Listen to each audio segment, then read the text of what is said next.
Assalamualaikum warahmatullahi wabarakatuh. Perkenalkan, nama saya Anissa Ramadhani dengan NIM 2503010003. Saya dari kelas R1, Prodi Pendidikan Bahasa dan Sastra Indonesia. Di sini saya akan menjelaskan ruang lingkup teori dan sejarah sastra dan memberikan contoh karya sastra sesuai dengan periodisasinya untuk melengkapi tugas akhir semester pada mata kuliah teori dan sejarah sastra. Ruang lingkup teori sastra mencakup hukum, prinsip, dan kategori umum karya sastra untuk memahami apa itu sastra dan bagaimana sastra itu berfungsi. Sementara, sejarah sastra mengkaji perkembangan jenis, bentuk, gaya, dan konteks karya sastra dari waktu ke waktu, termasuk pengaruh antar karya dan pembacaan di berbagai zaman. Keduanya merupakan bagian internal dari ilmu sastra, yang juga mencakup kritik sastra, yang menilai dan menafsirkan karya berdasarkan teori dan konteks sejarahnya. Teori sastra. Teori sastra berfokus untuk menemukan hukum, prinsip, dan konsep universal tentang karya sastra. Cakupannya antara lain, menentukan apa yang membedakan sastra dari tulisan non-sastra, mempelajari unsur-unsur pembentukan karya, seperti struktur, genre, lirik, drama. Selanjutnya menjelajahi hubungan antara sastra dan realitas, pencipta dan pembaca, dan berhubungan erat dengan kritik sastra karena teori menjadi landasan penilaian. Sejarah sastra. Sejarah sastra berfokus pada perkembangan sastra sebagai fenomena waktu dan ruang, yang mencakup pelajaran evolusi genre, bentuk, dan gaya dari periode ke periode. Misalnya dari sastra lisan ke tulisan, seperti munculnya novel. Kemudian untuk menganalisis pengaruh timbal balik antar karya dan pengarang. Selanjutnya mengkaji bagaimana karya diterima dan ditafsirkan oleh pembaca di berbagai zaman, dan memahami sastra dalam konteks sosial, budaya, dan histori. Selanjutnya ada beberapa contoh karya sastra berdasarkan periodisasinya. Contohnya terbagi dua, yaitu karya sastra dunia dan sastra Indonesia. Yang pertama itu sastra dunia. Itu contohnya ada klasik kuno, sekitar tahun 800 sebelum Masehi sampai 400 Masehi. Odiseia, karya Homerus.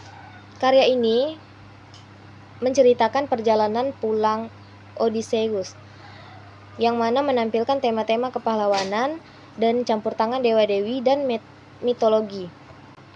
Pada abad pertengahan atau Renaissance, itu sekitar 400 Masehi sampai 1600 Masehi, dengan karya Don Quixote, karya Miguel de Cervantes. Karya ini sering dianggap sebagai novel modern pertama, merupakan satir kesatriaan dan realitas, mengeksplorasi batas antara fantasi dan kenyataan. Pada zaman modern, itu sekitar abad ke-19 dan awal abad ke-20, ada karya The Great Gatsby, karya F. Fitzgerald. Karya ini mencerminkan zaman jazz Amerika, membahas kemerosotan moral, impian Amerika, dan materialisme pasca Perang Dunia Pertama. Kemudian pada masa kontemporer, itu pada pertengahan abad ke-20 hingga sekarang. Karyanya yaitu 100 Tahun Kesunyian, karya Gabriel Garcia Marquez. Kemudian sastra Indonesia, contohnya periode Balai Pustaka pada tahun 1920-an. Karyanya ini berjudul Siti Nurbaya, karya Marah Lusli. Karya ini menggambarkan konflik antara adat istiadat lama, yaitu kawin paksa, dengan pandangan modern, peran perempuan, dan pendidikan. Selanjutnya periode Pujangga Baru, itu sekitar tahun 1930-an. Karyanya yaitu Dian yang Tak Kunjung Padam, karya Sultan Takdir Alis Jahbana. Dalam karya ini memiliki tema modernisasi dan perjuangan individu melawan tradisi, seringkali dengan gaya bahasa yang lebih puitis dan ekspresif. Selanjutnya itu periode 45 pasca kemerdekaan.